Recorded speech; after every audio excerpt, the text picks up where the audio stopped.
Welcome back, everyone. As part of my massive get videos out quick, I wanted to bring this one up because this is very important. And it has to do with Miss JaclynGlenn from this video. I will leave the link in the description, but this is in below. This is not the first video where JaclynGlenn, has offered or promoted this product. BetterHelp.com. And here is a video of a dude that explains what BetterHelp.com or mental health or something like that, what's wrong with it. Now, this particular product that's being pushed by some big YouTubers, some big YouTube names, it's basically fake. The people that you're talking to might have degrees in counseling. They are not licensed psychologists. And there is a difference between a therapist, psychologist, and psychiatrist. So we have to keep that in mind. A 2-year degree, 5-year degree, and doctorate. The psychiatrist is actually a medical doctor that specializes in brain chemistry. Psychologist specializes in human behavior. It's a PhD. A counselor is like a 2-year degree in social studies. So now that we've gotten that out of the way. So if somebody's feeling, maybe, if you're having some stress or anxiety in the workplace, this product that they're pushing might be helpful because you're going to get pep talked, and that's fine. That's fine to want a free service to call and get pep talked to if you're having anxiety about taking a test or a job interview, etc., etc. That's fine. But I, as a person with bipolar type 2 and generalized panic and anxiety disorder, diagnosed back in 1992, I have a problem with people pushing this product upon the masses as a free service to use. If somebody is having a psychological breakdown, if they are contemplating suicide, if they are having a severe panic attack, which a real severe panic attack is literally crippling. Let me go through the stages of a panic attack. First, there's a feeling of impending doom and terror. It doesn't make sense because there's no outside stimulus to trigger this in your mind to think such a thing. But that's how it starts. You get this weird feeling of impending doom and terror, and it overtakes you. It's overcumbersome.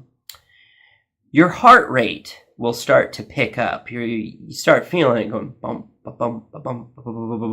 Eventually, that's where it gets you, is really, really fast. In fact, the onset of a panic attack feels pretty much like the onset of a heart attack. They can be easily confused, which is why people who have generalized panic and anxiety disorder are at higher risk of heart attack, because they could have the onset of a heart attack and think it's the onset of a panic attack and not seek help that they need, medical help that they need in that moment. So after the heart rate and sweaty palms happens and shaking, you start to hyperventilate, breathing really fast, really heavy, and this is involuntary. You're not even aware that you're doing it. But as a result of the hyperventilation, your external limbs, your legs, feet, hands, arms become tingly. They get a tingly sensation. And you become kind of dizzy. You start getting tunnel vision. This will cause you to collapse on the floor And several things happen depending on the individual. Some people try to fight it, which they end up flopping around on the floor like a fish out of water. Some people engage in screaming, crying, rocking back and forth. You feel like you're losing your mind. You start saying things that don't really sound coherent. You think your brain is absolutely convinced that you're going to die, but you're not. You're probably just going to pass out. That's another thing that'll happen. You'll just pass out, wake up a couple hours later. And that's basically a panic attack in a nutshell. Now, a trick that a psychologist taught me a long time ago in dealing with panic and anxiety disorder is that, for one, the biggest attribute of it is that you have to be comfortable in your environment to be comfortable in your mind. And a lot of the times, the only thing you can do about a panic or an anxiety attack is to let it ride its course. That's about the only thing you can do. Sometimes they can last hours. I've had one that lasted 2 days before, but that was because of a traumatic event. But they can last for several hours. They can last, like 30 minutes. And they do make medications. There's non-narcotic medications, which I don't like because they tend to they prohibit brain function, so they slow down your frontal lobe a little bit, and it's you feel your cognizance kind of moving slower, and I don't like that.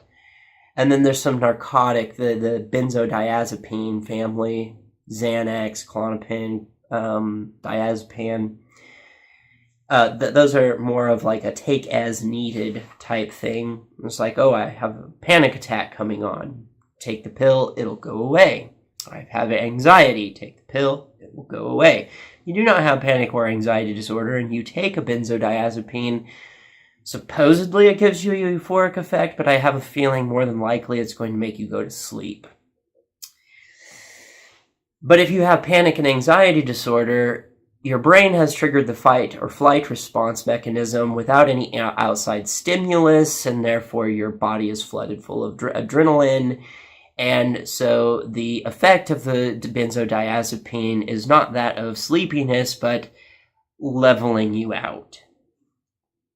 So it's very effective in doing that. And I wouldn't recommend taking that unless you actually have generalized panic or anxiety disorder. Don't be taking benzodiazepines because, well, people like me really need it. We don't need people abusing that and taking that away from me. Busiprone is a non-narcotic that I used to take. It's supposed to act like the benzodiazepine family, but it doesn't. It made my blood pressure skyrocket, did nothing to my panic and anxiety disorder.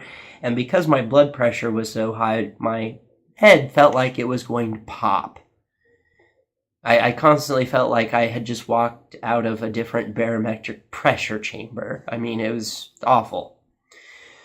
So keep that in mind. So maybe some people don't want to take medications, but like I said, when it comes down to a panic or an anxiety or extreme panic attack,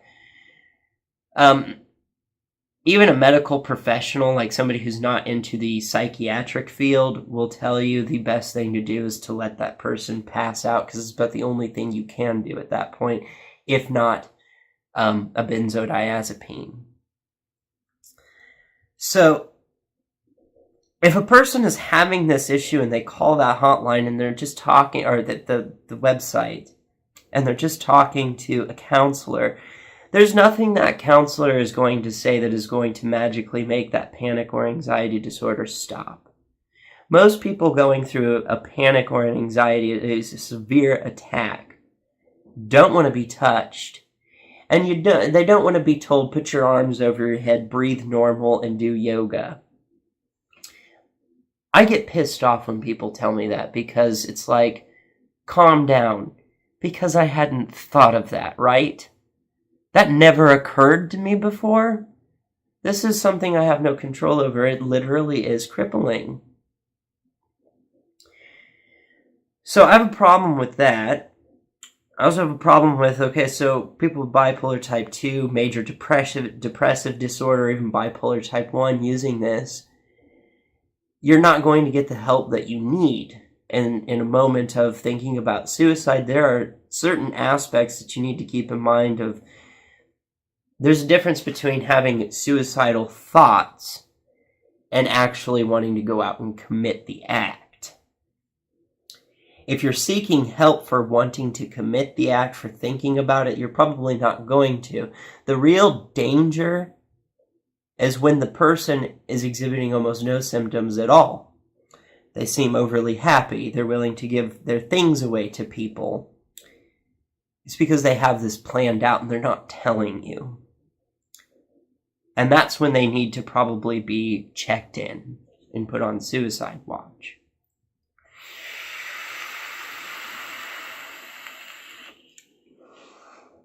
But see, these are, and it's hard to tell if the person's just in a normal mood because these things are episodic. It's hard to tell if the person's in a normal mood or if they're actually at risk of trying to go out and do something stupid. And that's why you need somebody who's trained for it, not a counselor, but a psychologist. You really need a psychologist to assess that, not a counselor. And so people with real mood disorders are using this BetterHelp website. Not only is it bad that they're charlatans, that they're snake oil pushers, that they're a scam, they're not getting the help that they need. Here's the other aspect to it, is that even if you're not clinically diagnosed and you still are having anxiety, because you don't have to have panic or anxiety disorder to have an anxiety issue or a panic attack. And like I said, I suppose you could talk to a counselor and it would be effective for that, but the problem is they are apparently leaking information, private, personal information, and they can do that because they are not bound by the doctor-patient confidentiality clause. They're providing a free service. They're not official PhDs or doctors that specialize in psychology. And that, to me, is dangerous. Now, my issue is that I saw JaclynGlenn pushing this product, who is a member of the skeptic community. And as a skeptic, I believe it is our duty to inform the public when they have been had. And I realize a girl's got to make money. She's done nothing but YouTube. She has no alternative job. And so she's doing this to make money. I have no problem selling out. That's normal. People want to make money. People don't want a shit job. It's great if you get the ability to be a big enough YouTuber that you can get endorsements and paid and sponsored content is what it is. And I don't have a problem with sponsored content. I don't have a problem with that at all. You know, you got to get paid. I get that. But I think when I really hope it's coming from innocence that she didn't know, or that she has some way of communicating to her audience that this is not a product that you should be using, that you should approach with caution. Well, I'm not entirely sure at this point to what level this company is basically swindling people, or doing some shady things. They're casting a lot of shade. I'm not sure to what level they're doing it. I haven't investigated it myself. I wanted to get online and give them fake information, see just how bad they are. And I haven't done that yet. I'm just trying to get these videos out as quickly as I can. But I hope at some point Jaclyn finds a way to communicate that without destroying her sponsored content. Because I understand that she needs to make money, but it shouldn't come at the cost of sending somebody who might potentially be suicidal to somebody who's not really actually going to help them and getting the help that they actually need. And that to me is dangerous. And I think it's a skeptic's job to point snake oil pushers out, and they are a snake oil pusher. She's a grown adult. She can fend for herself. I respect her. I respect what she does, and I hope that she does the right thing. She's human. It's quite possible she didn't know. Maybe now she does. Maybe we'll never hear from that sponsored content again. I don't know. But I wanted people to be aware of this. Please be aware.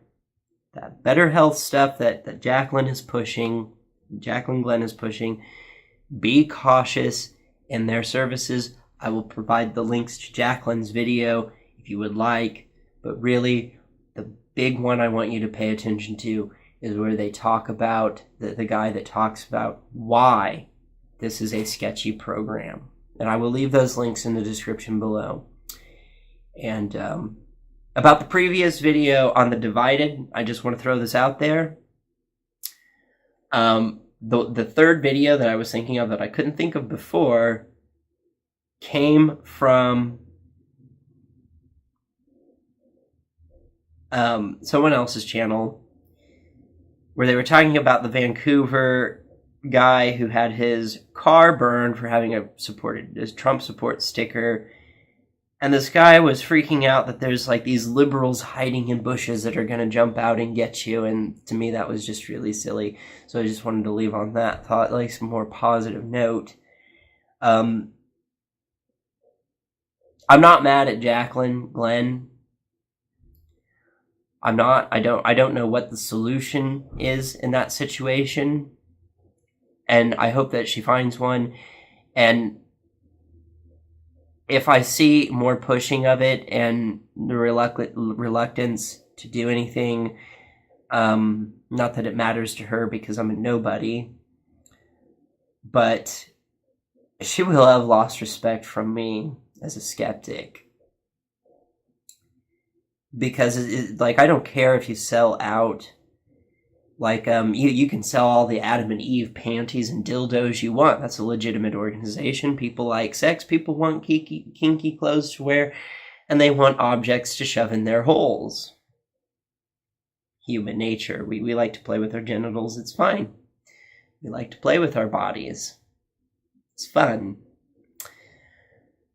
But sending people that might have actual mental health issues to a site that doesn't know what they're doing is dangerous. It causes damage. It's like sending somebody who's grieving over the loss of a loved one to a psychic. I don't know. I hope she does the right thing. Let me know what you think in the comments section below. Like, share, subscribe, hit the bell button. With that, I'm out.